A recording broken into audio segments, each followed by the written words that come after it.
Ladies and gentlemen, excellencies, all courtesies observed. Good time of the day or night, depending on where you are. And let me introduce myself. I am Vladimir Rybinin. I'm Executive Secretary of the Intergovernmental Oceanographic Commission of UNESCO. And now we are starting our 5th webinar that are going to held prior to the IOC Assembly. This webinar is uh, going to be on the IOC in how we work in the regions, focusing only on key developments. Let me introduce to you some technical features that I hope most of you know. You will see if you scroll your mouse, a little globe in the black surrounding calling which is called interpretation. There you can choose your language. So if you would like to ask questions, and we really urge you to ask questions, please use the option which is also available in this menu, questions and answers depending on the language. And also, but you have a problem, a technical problem, please use chat, which is in some languages is called discussion. So, and now it is my great pleasure to pass the floor to the IOC Chair, Captain Ariel Troisi, who will greet you and introduce the speakers. Ariel, please. Thank you very much, Vladimir, and likewise, Your Excellencies, colleagues, friends, all courtesies observed. Have a good day. As was introduced by our Executive Secretary, given the particular circumstances we are living worldwide, we had to schedule our 31st Assembly in a virtual hybrid mode. And that prevented us from having time for our programs, for, in this case, our regional subsidiary bodies, to tell us what has happened throughout this intersessional period. So we have prepared a series of thematic webinars that provide an opportunity to update member states, to update the community on progress achieved since 2019, as well as to provide an insight into the future. And as was anticipated by Vladimir, today we will discuss IOC in the regions and the key developments.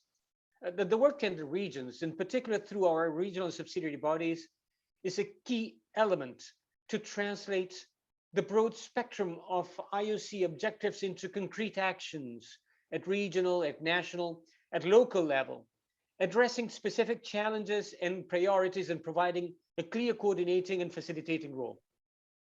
In the case of our regions, efforts have been made in all regions, in all ocean basins, to provide the ground for using the tremendous opportunity that the decade, the UN Decade of Ocean Science for Sustainable Development, represents for all member states, and in particular for Africa, for least developed countries, and small island developing states, leaving no one behind.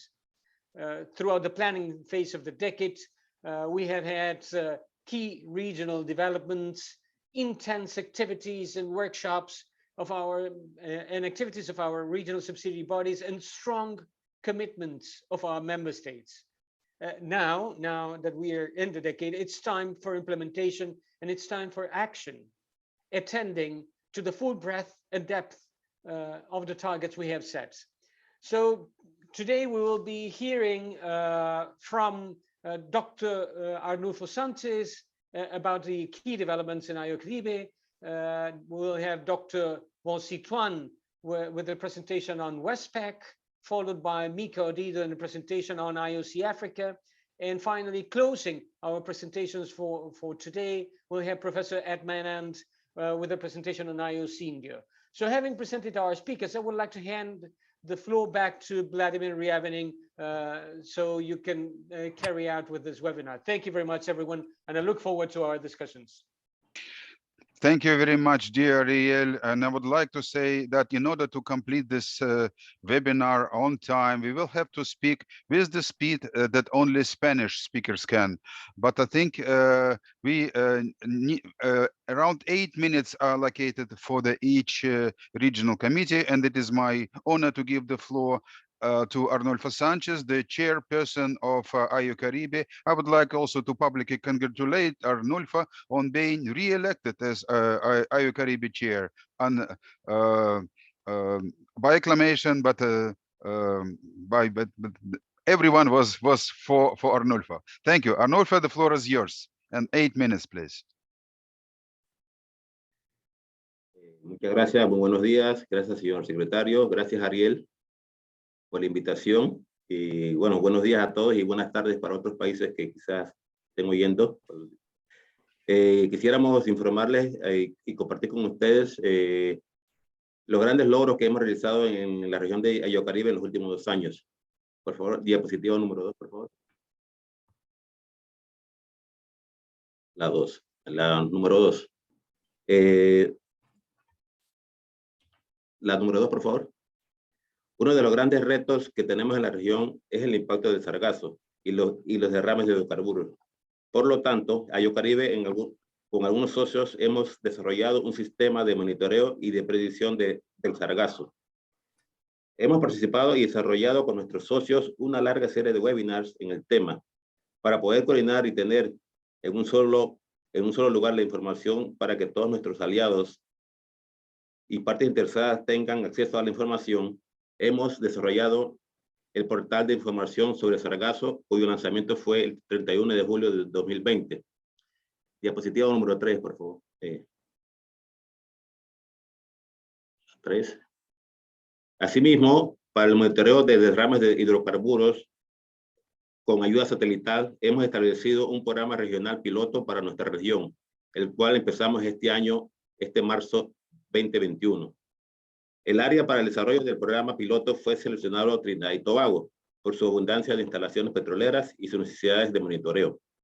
Nuestros socios incluyen NOAA, Blue Planet, RAC, TPTAC, del Convenio de Cartagena y el Instituto de Asuntos Marinos de Trinidad y Tobago y el Ministerio de Energía.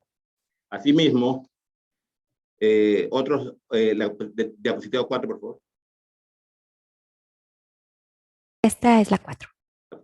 Asimismo, otros de los fenómenos que impactan nuestros países, tanto en la economía como en la vida, son los huracanes. Por lo tanto, hemos desarrollado un proyecto piloto para mejorar la capacidad de predicción y observación de los huracanes. Aquí también tenemos socios como universidades, institutos de investigación, la Organización Meteorológica Mundial y otros socios. Diapositiva 5. Voy rápido. Durante los últimos 3 años hemos venido impulsando de manera gradual y sostenida nuestra participación en la región en la década. Esto es una oportunidad única para que todos los estados puedan fortalecer su capacidad científica y utilizar la ciencia como elemento transformador para alcanzar ese océano que queremos. Uno de los primeros grandes pasos fue la realización del taller regional para el Atlántico Tropical Occidental en abril del año pasado, donde participaron centenares de personas y nos facilitó la consulta regional y el diálogo. Discutimos con los expertos y todas las partes interesadas y definimos cuáles son las prioridades científicas más importantes y cómo se verán reflejadas en el proceso global de la década. En este proceso, IOCARIBE ha funcionado como el mecanismo estructural para manejar la complejidad de la región, con una responsabilidad para la planeación y la coordinación de las actividades de la década y para catalizar todas las acciones y proyectos y programas en esta región. Diapositiva número 6, por favor. Dentro de este proceso hemos establecido para ampliar la consulta un grupo de planeación regional, el cual a su vez estableció una serie de grupos de trabajo que corresponden a cada uno de los objetivos de la sociedad, incluyendo el desarrollo de capacidades para poder avanzar y coordinar las alianzas y acciones estratégicas para nuestra región. Asimismo, hemos realizado una serie de webinars sobre el codiseño tanto para el Atlántico Tropical Occidental y para el Pacífico Tropical Oriental. La diapositiva número 7, por favor. Tenemos planeado la conferencia regional de lanzamiento de la década para ser realizada en línea en el próximo octubre de este año. La número 8.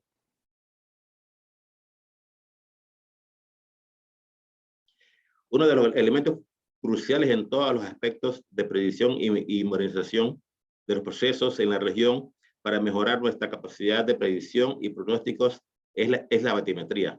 Para ellos hemos realizado una alianza con la Comisión Hidrográfica Mesoamericana y del Mar Caribe y de la Organización Hidrográfica Internacional, y establecimos una estrategia para poder completar el mapeo completo del fondo marino y obtener la batimetría de toda la región del mar de Yocaribe y alcanzar este objetivo hacia el 2030. En esta estrategia es nuestra gran contribución al desarrollo del proyecto GEPCO-CIBET 2030.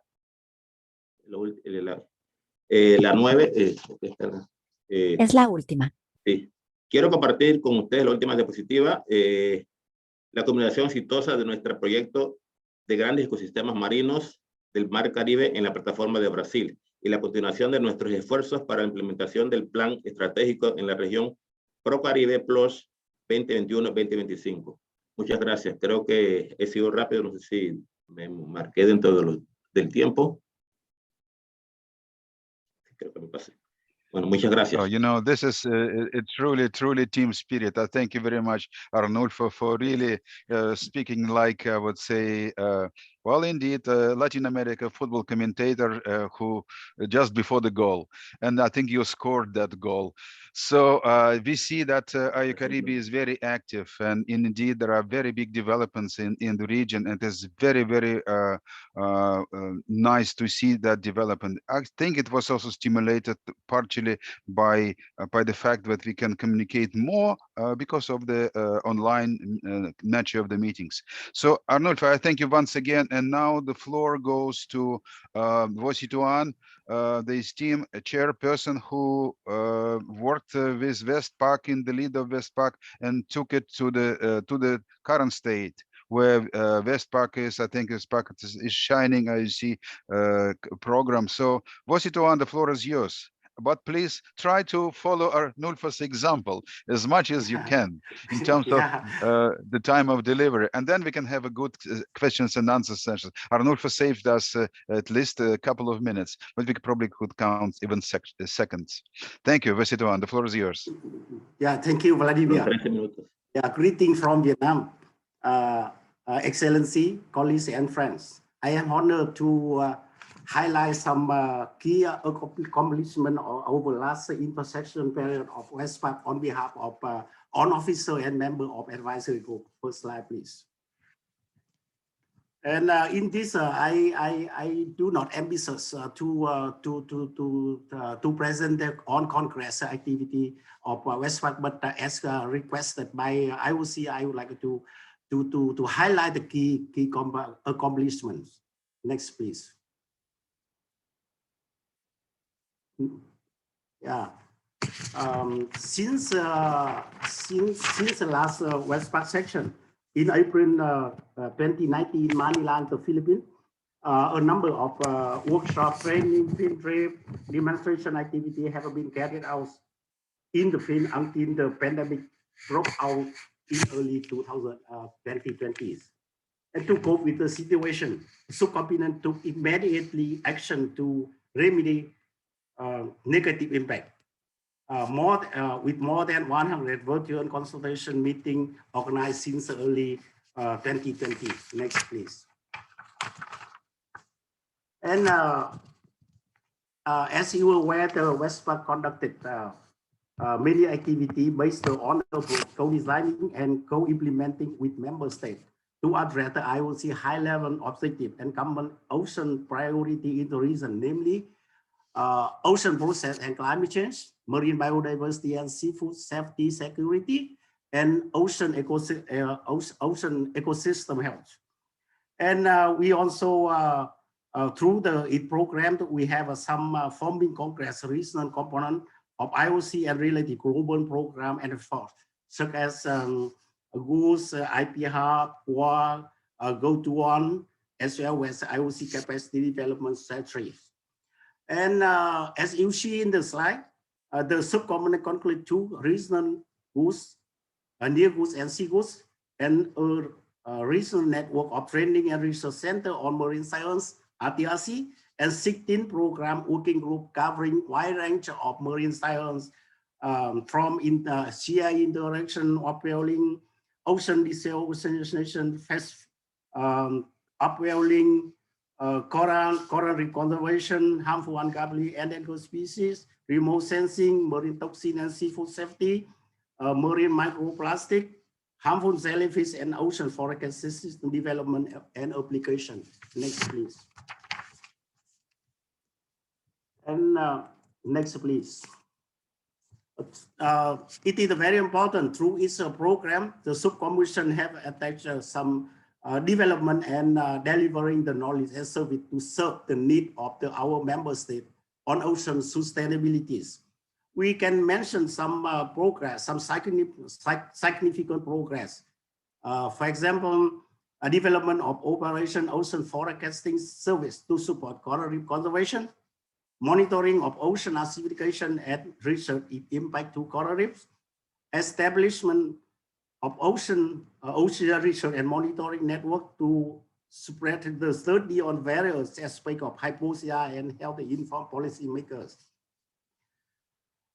Increase member state research capacity on for combating marine plastic, and transfer and application of remote sensing technique for marine protected area management in 3 selected areas in Thailand and Vietnam, and delivery of knowledge and outreach service on harmful jellyfish for public health, focusing on activity conducted locally in working closely with coastal government, authority and school students, and also the hoteliers. Next slide, please. Regarding the UN Ocean Decade, the subcommission also took a lead in preparation and mobilizing action for the UN Ocean Decade in the region. The some key efforts I can mention here, the leading the organization of Decade Research Training Workshop in Japan in August 2019, together with North Pacific Marine Science Organization, mobilizing stakeholders in the region into the development of process of Decade implementation plan, developing and organizing the Decade regional dialogue on co-designing the ocean science we need for the ocean we want in November 2020 virtually, providing strategic and technical support to member states in the region for their Decade-related activity in both regional and national level. Next slide, please. And through many virtual meeting and consultation, discussion via email, recently we can develop a non-exhaustive list of the proposal or idea for the UN decades. This list is mainly for input, engagement, and commitment in the region. I can mention, you can see in slide first one about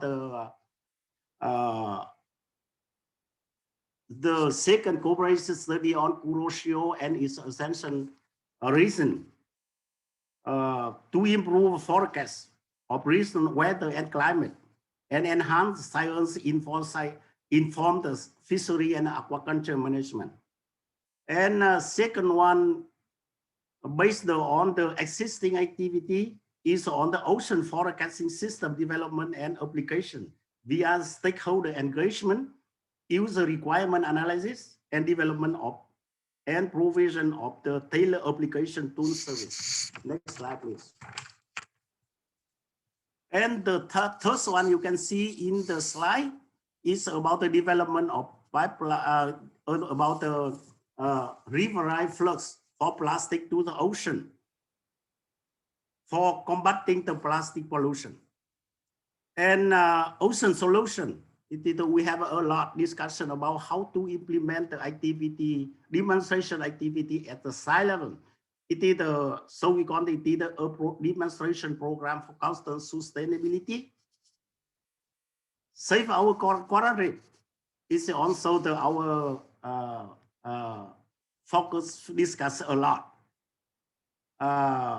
We understand that the Western Pacific is very important for coral reefs, And the idea is how to develop a partnership research program for coral reef resilience, reaching out to and working together coral reef stakeholder related international, initiative, and national program.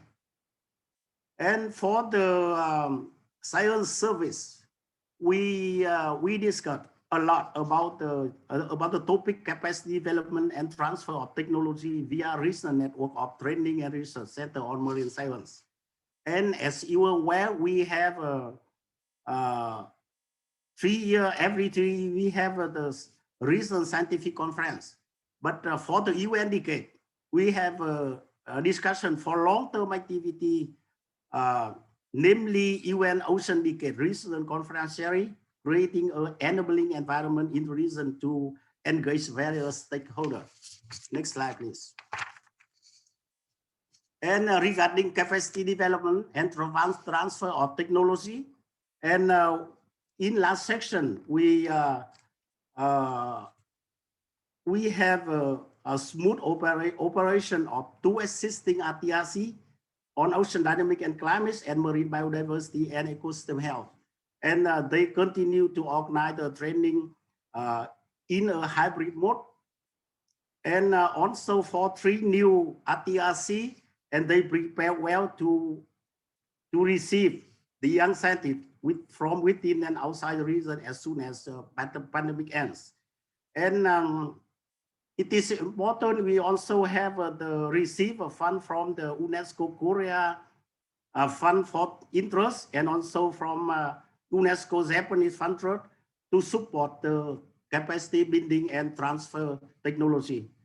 And in last section, in last 2 years, we also have a Congress support for the country, for example, to assist Vietnam and Thailand to enhance research capacity on ocean acidification and molecular technique. Next slide, please.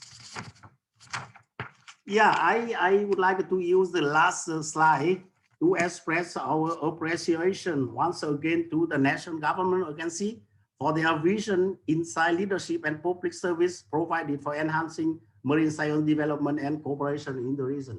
Thank you for your attention.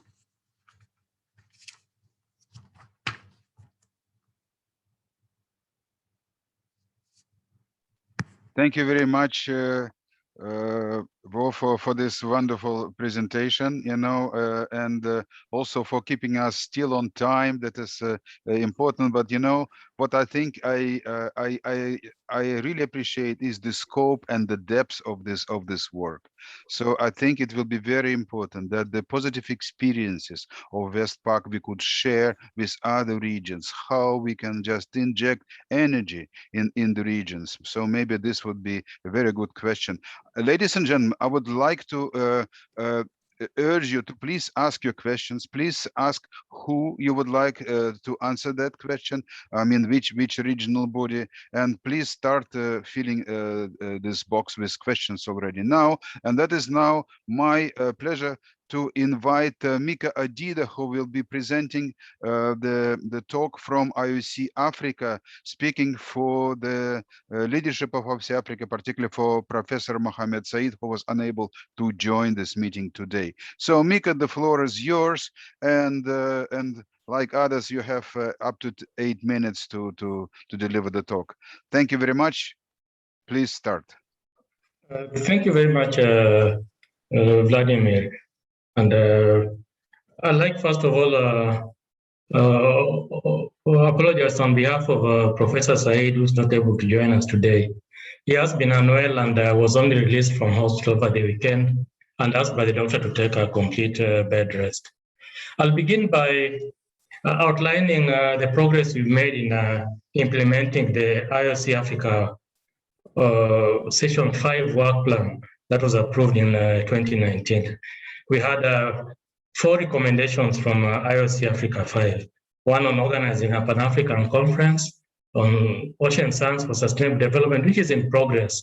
We had high-level meetings in Egypt to follow up on this, establishing of a strategic planning group, which was done, revival and reactivation of Schools Africa, which was done, and I'll now go into the other aspects of the IOC Africa work plan. Under ocean observations, we've made fairly good progress. We are currently working on a survey of status of ocean observations in the region. We had a meeting with Goose Africa in Abidjan, where we identified opportunities for collaboration. And tomorrow we'll be holding a webinar on operational oceanography. We've done some work on tsunamis with UNDRR and NIOMI in Nigeria. We've published a tsunami awareness manual in local language. Moving forward, we've had challenges in continuing with ocean cruises that we have been organizing previously because of the COVID situation. But we've used this time to explore collaboration with the WMO regional offices and the ECMWF. Under ocean sciences, we've been working on policy briefs on climate change adaptation on 3 focus areas that we have listed on the screen. We've also worked on a regional framework on responding to transboundary impacts of climate change together with other UN agencies for the Western Indian Ocean Islands. We've worked on seaweed SARGASSUM workshops with IOCAFRICA-V, and we've recently developed proposals for harmful algal blooms and ocean acidification that have been approved for funding. We did some work with JEPCO on regional mapping of the seafloor for Africa, and a series of marine spatial planning workshops supported by Sweden. We've also continued working on the Ocean Information Hub, and currently we are working on a database on training opportunities in Africa. Under capacity development, this is another area that has really been affected by the COVID pandemic. We've not been able to have face-to-face meeting, but we've been working on training materials for online training during this period. We've also had several joint activities with other programs of UNESCO and of IOC. We have the regional session in April this month, where 40 recommendations were approved. One on establishing a regional planning group for the Ocean Decade, extending the mandate of the strategic planning group for IOC Africa, strengthening collaboration with the African Union, and a work program for 2021 to 2023. The work program focused on the 3 areas that are highlighted on the screen, where we have also given specific details on what we plan to do. And then other issues that were discussed during the session included support for IOC, but establishing an interregional committee bringing together IOC Africa, IOC WESTPAC, and IOC, which would act as the mechanism to develop and coordinate basin-wide programs for the Indian Ocean. And we also looked at non-funded projects on development of a portal for training opportunities and developing capacities for ocean acidification and harmful algal blooms research. Another notable area where we've got support is from Sweden to continue the marine spatial planning initiatives in the region. Something worth noting is that we've also had some improvement in staffing. We had a couple of temporary staff joining us. We have a program assistant funded with the Ocean Info Hub project from Flanders, whose current contract ends at the end of December 2021. And we have another program assistant focusing on training opportunities, portal, marine spatial planning and atlases, started with us last week with a contract ending at the end of January 2022. We're in the process of recruiting another program assistant who will assist with the seeds and Ocean Decade programs, will work with us up to end of December 2021. This position co-funded by the seeds sector at UNESCO. And then we're also hoping to get a consultant with the NORAD funding to assist in implementing the NORAD funded programs up to the end of June 2022. So you can see that we've made some progress with at least having support for work in the region, from just working one person for quite a long time to having at least 4 people supporting the program. I'll end at this point, and we'll be open for questions and discussions. Thank you.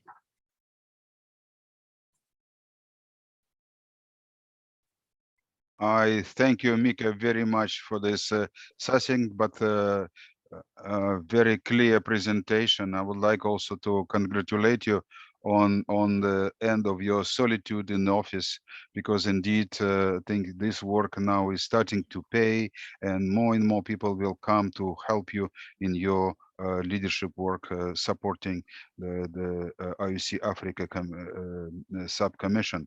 So, I think I pressed our friends too much. We're a little bit ahead of time, which is unprecedented.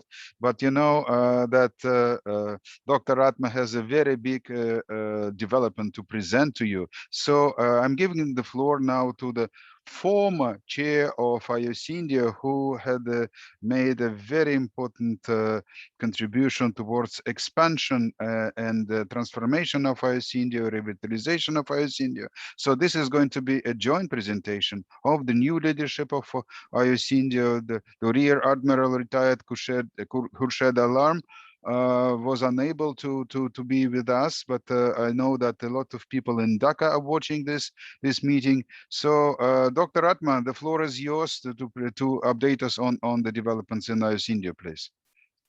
Thank you very much, Dr. Vladimir. It is a pleasure for me to present once again the activities of IOC India on behalf of Rear Admiral Khurshid Alam, the chair of IOC India, who unfortunately is not able to make this presentation.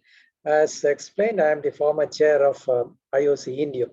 I will quickly go through the activities of IOC India, then the elevation of IOC India to subcommission, and the various recommendations before concluding. I'm going to touch upon the major three programs which we took up from May 2019 till date. I will go one by one. The first one is a national and regional framework on coastal vulnerability assessment. So this is a very important aspect in this region. So we thought that we should have a workshop, and this was held in May 2019 at INCOIS at Hyderabad. You can see some of the pictures of the participants. And the main output of this is a regional coastal vulnerability framework document. With this document, it is possible for the other regions to take it up and prepare a similar document for their state.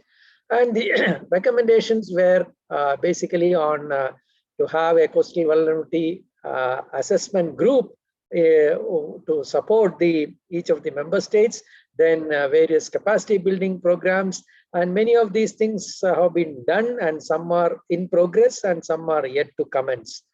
And the next one was the regional planning workshop for the UN decade. And this was held at NIOT in January 2020.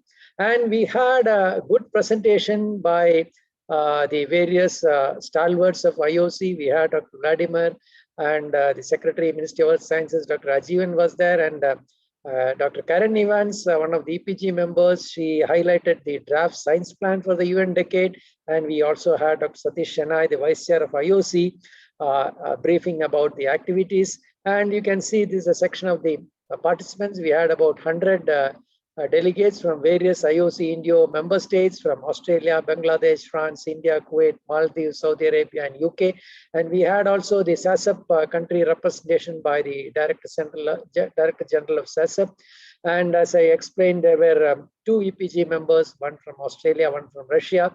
We had participation from NOAA, IOC Africa-V, and this was for 3 days. We had group discussions of the main themes of the UN decade. 6 working groups were formed, as you can see in this picture. And we also had a student interaction session where we had about 80 students who participated, basically from the ECOPs of the UN decade. And the major recommendations were that it is basically the coastal vulnerability is to be taken up on a large scale in this particular region. And marine litter and research on microplastics is another area to be considered. Of course, tsunami early warning which is already available, has to be strengthened and moved forward. Then there is a good knowledge gap which is existing in this region with respect to the various studies and researchers. So this has to be reduced, and for this requires a lot of effort from among the member states. Now, the latest program was the Indian Ocean Blue Economy Summit, which was held quite recently on May 6th. And in this, we had joint participation, not only from IOC Indio, we had various international professional bodies like IEEE Oceanic Engineering Society, Marine Technology Society, and many of the regional organizations in this from various member states. As you can see, the list is quite large. And this had an organizing committee chaired by Mr. Rear Admiral Khurshid Alam, and we had other distinguished members from the member states. Many of them are very well known in their own countries. And that was a very good program wherein we had an opening session where we had talks by Rear Admiral Khurshid Alam, then Dr. Ariel Troisi, Chair of IOC, Dr. Vladimir, Mr. Justin.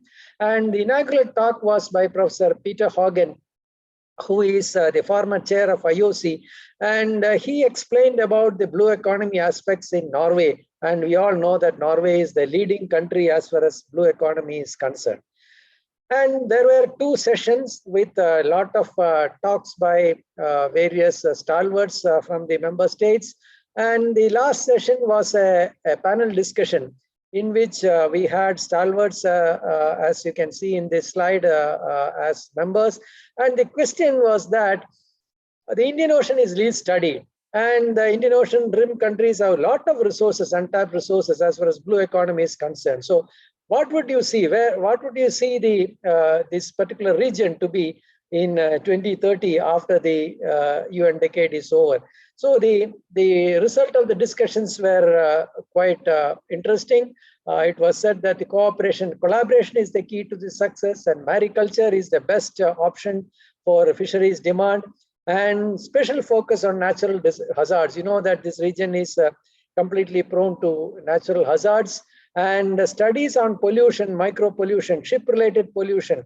As you all know, what happened just last week off Sri Lanka, a ship was on fire, and the whole region is under watch now because of pollution. And it is necessary the next generation should see more productive ocean health. And some of the sample programs, which most of you are familiar, is IAOE2 and the Decade of African Seas. And this region has got 3 tsunami warning centers, one in Australia, Indonesia, and India.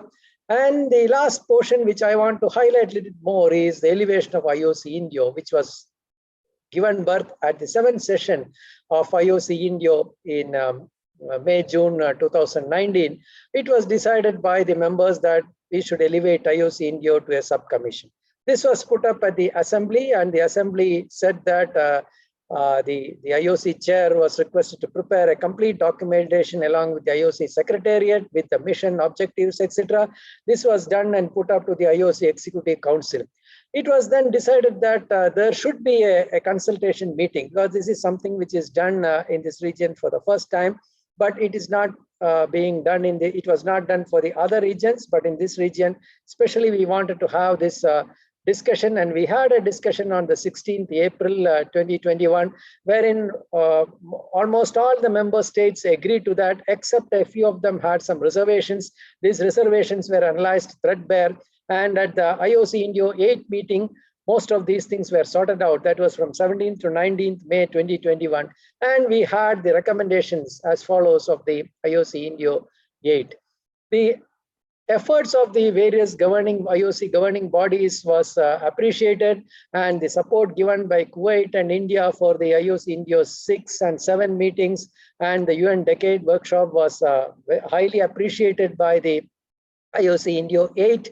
And finally, it came out that the IOC Regional Committee has to be transformed into a subcommission with all the secretarial support, program, and operational budget, as it is done for the other IOC regional bodies, as you have just heard the presentations by IOC Africa, IOCAFRICA-V, and WESTPAC. This is the spirit of the universal values of United Nations for equity, equality among people from the member states and the region. This is the ultimate recommendation which has come from IOC Indio 8. And the Government of India's support for the establishment of a transnational regional secretariat, an in-kind support for the subcommission was highly appreciated, and it was requested that the 31st session of the IOC Assembly, which is going to take place in a week's time, to endorse the present recommendations. And the regular budget, extra budgetary resources that is required for the full implementation of IOC Indio 8 has to be considered by the 31st session of IOC. In conclusion, towards this IOC Indian Ocean Subcommission, we need for harmonization with IOC regional subsidiary bodies, with IOC Africa, WESTPAC, etc. And there is a need for equitable consideration, commitment, engagement, and investments for all the IOC regions and member states. With this, I come to the end of this presentation. Let me thank all the participants and member states for giving me an opportunity to present once again before you, even after coming out of the IOC Indio fold. Thank you very much. Dear Atman, thank you very much. It was indeed a very thorough and comprehensive presentation on what is happening in IOC India. So, ladies and gentlemen, I would like to say that we have now 57 participants. Some of them are a little bit dummy participants because, you know, in terms of panelists, we have double participants. But I would like now to do the following, please. So may I ask the speakers, please, to open your cameras so we could see you. I would like now to ask all the participants that are there as attendees to start asking your questions using the box for questions and answers. Please use this, not the chat box. So, but right now we don't have any questions, but we have a hand by Chairperson Ariel Troisi. So I would like to ask him to either comment or ask a question, please. But please start asking questions. Thank you very much, Vladimir, and thank you very much to all the presenters and speakers. Of course, this has been impressive achievements in such difficult times, considering in this intersessional period, in particular the last year and a half, we've been suffering worldwide this COVID pandemic, and some of you mentioned it throughout your presentation. So I was wondering, I was putting together different concepts that many, if not all of you, have mentioned. One is the impact of COVID in oceans, in ocean activities, in ocean science, and our ability to provide scientific knowledge to support decision making. And I believe it's important if we can find a mechanism to share the way you in the different regions coped with this challenge, with this additional challenge. And I put that together with something that also came out throughout your presentations, as the concept of sustainable ocean economy, how this aspects have impacted the sustainable ocean economy, and how you have addressed that in your own regions. And finally, and I know this is a big question because I'm putting too many things together, how do we integrate early career ocean professionals, understanding the ocean professional not only as a marine scientist, but every professional that it's in a discipline related to the ocean, now that we are walking through this decade and we are discussing this integration. How do you see this? You've mentioned Ocean Info Hub. We have mechanisms where we can share. This would be in our concept in IOC, transfer marine technology, for example. So I would like to ask this big question with three parts to all of you. Thank you very much. So Ariel, just to recap. So the first part of the question is how we can share experiences in relation to COVID. The second is about Sustainable blue ocean economy, and the third is about early career ocean ECOs. professionals. Thank you. Yeah, that's correct. So who would like to start? Can I? Who is the bravest? Atmanand, can I start? Please. Thank you, Ariel. That is a very good point which you have indicated. I would start with the effect of COVID. This has really affected, especially in the ocean observations programs, because we need ships to go to the various locations to do the maintenance of data buoys. And unfortunately, this was not possible during this time, or rather it was quite limited. So even though it may not affect immediately some of the observation programs, I am afraid that this will really affect in the long run. Say, for example, with data getting off the main databases, this will really get affected. That is for sure. And the next one is with respect to the blue economy. Yes, this has got an impact basically in the tourism sector, because there has been a lot of restrictions in travel, because of which the tourism sector, which is a very good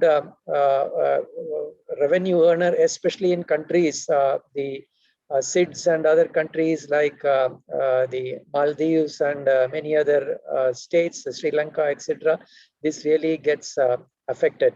And I am really, I mean, these are the 2 points which I would like to highlight as far as this is concerned, and how to move about and correct it.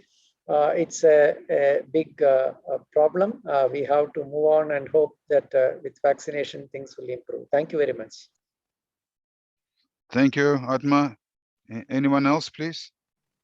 Yeah, Vladimir, may I share some? Yes, please. Yeah, yes, please. I would like to start with the concern about the earlier career scientist development. Actually, we have a mini story about that, and during discussion about the effectiveness of capacity development, we have a many training, but how they can follow their career following training. So in WESTPAC, we have discussed that about the expectation that we have discussion in the section how to support the young scientists to continue their career following training from the RTRT Center. So the first one is we have to link them with the existing ongoing project and program. That's the first one. And second one, maybe we can develop some fund to help them to continue activity as national level and also the regional activities. That is the one way we concern with the RTRC in the region to support the young scientists to continue their career. And regarding the impact of COVID pandemic, I think it is a quite serious impact, but we have to find some solution. For the meeting, it's okay, virtual is okay, but for the technology transfer, it is a problem. And the way we made for the SIGRA project, mapping project, is we organize some training course at national level, and also we invite experts for the virtual training, and to make it very clear, very close with the trainees at national level. That is something we try to remedy the negative impact from the COVID pandemic. And your second question is very big. Very big, yeah. I think that we also have a many discussion how to work together.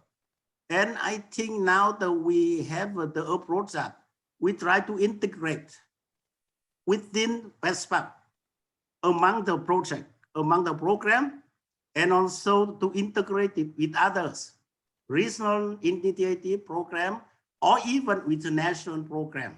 So, and we not only to develop the capacity for the scientists, but also we have to develop how scientists can transform their knowledge to society. That is the one skill we need to train the scientists to do that. That is some of my initiative ideas. Thank you. Thank you very much, Vo. So, Arnulfo, Mika, would you like to say something, please? Por favor, sí, gracias, Ariel y a Vladimir por la oportunidad. Si quisiera contestarte las preguntas que ha hecho Ariel.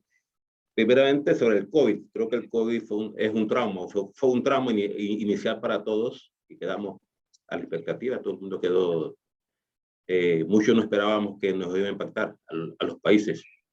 Pensábamos que era nada más de un solo área, de un solo lugar que iba a impactar, que no iba a llegar.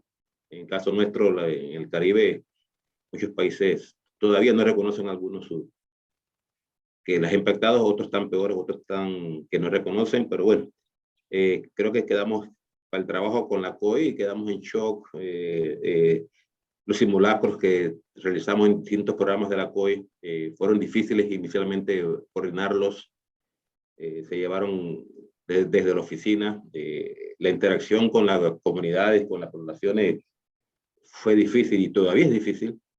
Y creo que este impacto también, como dijo el compañero que mencionó aquí, el mantenimiento de los equipos, las reuniones presenciales que estábamos acostumbrados a realizarla y de repente quedamos en el aire así. ¿Qué hacemos? ¿Cómo actuamos? ¿Cuál es la vía? ¿Cuál es el camino? ¿No? Entonces creo que ese fue un impacto y todavía estamos sufriendo eso.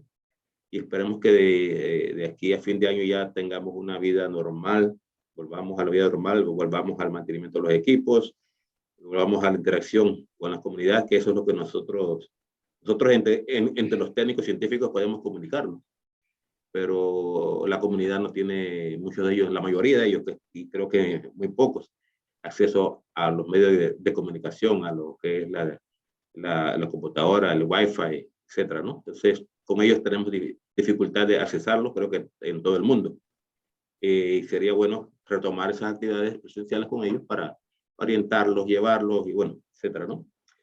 En base a la economía azul, también alguien mencionó por aquí el impacto que ha tenido el turismo, casi en la mayoría de los países del Caribe, las islas sobre todo, que dependen del turismo, han sido impactado drásticamente, ¿no? Pérdidas multimillonarias, México para abajo, para todo el Caribe, ha sido catastrófico. Entonces, también las inversiones que se tenían planificadas, los proyectos, todo está paralizado. Entonces, eso es parte de también la economía azul y parte del impacto del COVID. La pregunta 3 con relación a los estudiantes y cómo vamos a integrarlos. Y creo que la década es una gran oportunidad. Los objetivos de las Naciones Unidas para el desarrollo sostenible, creo que es una gran oportunidad de que los estudiantes, no solamente los que están graduando o los que inician carrera, sino desde que inician sus estudios, los niños, creo que debemos de llevar un programa, integrarlos. Creo que creo que es el único impacto que dijera yo, ¿no? Que es positivo para los que inician carrera, para los que inician, porque podemos transmitirles con mayor facilidad los webinars, las charlas virtuales, las clases, sin tener que ir a los salones. Pero sí, nosotros aquí en el Caribe y sobre todo aquí en Panamá ya estamos conversando con algunas instituciones que tienen que ver con la formación de profesionales en el área marítima. Hablamos hace poco con ciertas personalidades aquí, le transmitimos la preocupación que tenemos en el caso de oceanógrafos, en el caso de hidrógrafos y otras especialidades, que son pocos, pero creo que de aquí a un tiempo ya vamos a tomar, nos van a apoyar a que enviemos estudiantes y profesionales científicos a tomar cursos y a hacer carrera, ¿no? Entonces creo que, no sé si respondo, Ariel y compañeros, a las preguntas. Muchas gracias. Thank you very much, Arnulfo. So then Mika, please, and then we will have to wrap up with one little announcement. For us, the impact of COVID-19, like the other regions, has also been one on cruises. We've not been able to have frequent oceanographic survey cruises like we had before. We've been using the South African research vessels and the Kenyan research vessel, but this has not been possible because to a large extent also the limitation of international travel. The other area, of course, has also been in capacity development. We had relied a lot on the regional training centers under OTGA and the UNESCO chairs that we have in the region. But these have also been impacted. We have moved some of the training online, and we're now focusing on the preparation of online training materials. This is something that we are discussing with the OTGA team in Ostend. Regarding early career scientists, early career ocean professional, this is an area which is really important for us. The population in our region, in Africa, 70% is below 35 years old. So we have a very big crop of youth, not just joining the job market, but also coming into college. For us, it's a potential strength because in the next 5 to 10 years, there'll be very significant movement in ocean sciences in the region because of this.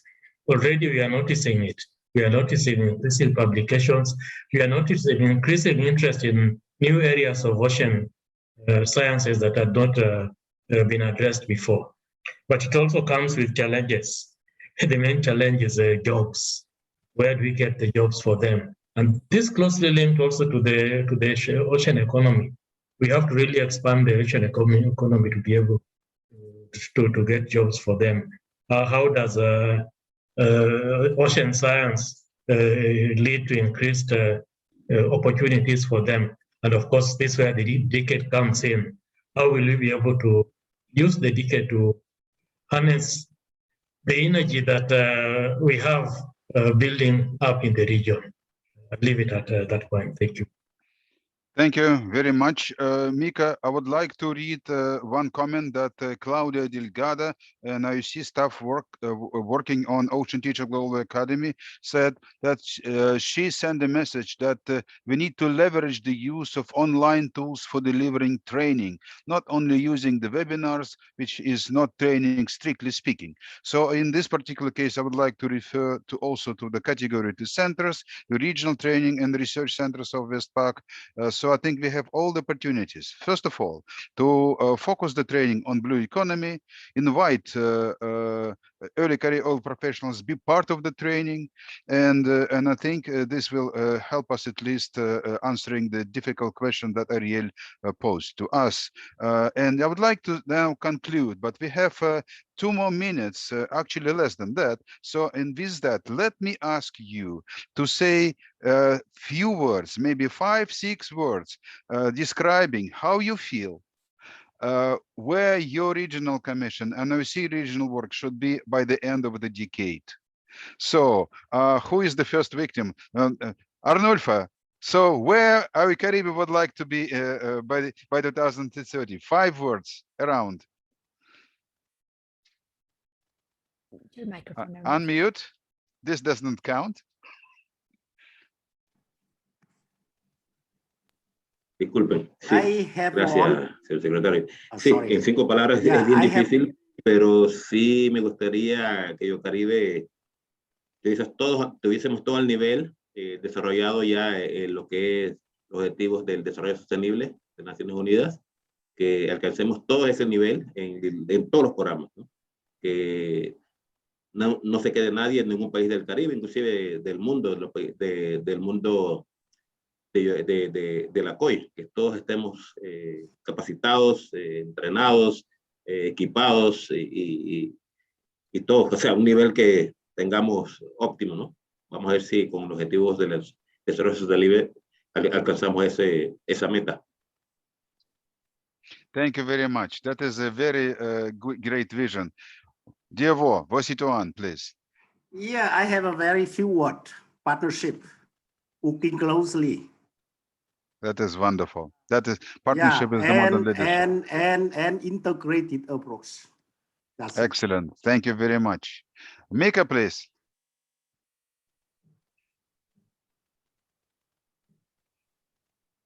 I see the end of the decade as a period where we'll harness oceans of opportunities, improve the livelihood of the people, provide access to food, provide access to other ocean services.